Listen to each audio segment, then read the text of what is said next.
Hello বন্ধুরা, দেখেন আমাদের ছোট্ট শহর উদারবন্দের পুজো। খুব সুন্দর লাইটিং ডেকোরেশন হয়েছে।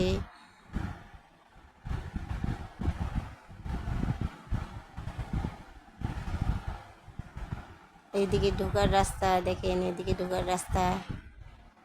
ভিড় হয়নি, আমরা দুদিন আগে গেছিলাম, ভিডিও করে নিয়েছিলাম আপনাদের সাথে দেখাবো বলে।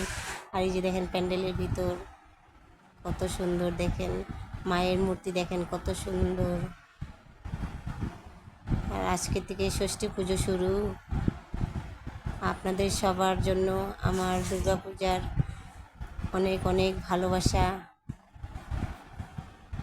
আর ছোটদের জন্য আশীর্বাদ রইল। সবাই শান্তিপূর্ণভাবে পুজো দেখেন, সবার দিন ভালো যাক। সবাই মাত্র 52 বছর বয়সে ওনাকে আমাদের হারাতে হলো। আমি জুবিন গার্গের প্রতি আমার শ্রদ্ধাঞ্জলি নিবেদন করছি। মা দুর্গার চরণে এটাই প্রার্থনা করছি, মা দুর্গা যেন অতি সত্য জুবিন গার্গকে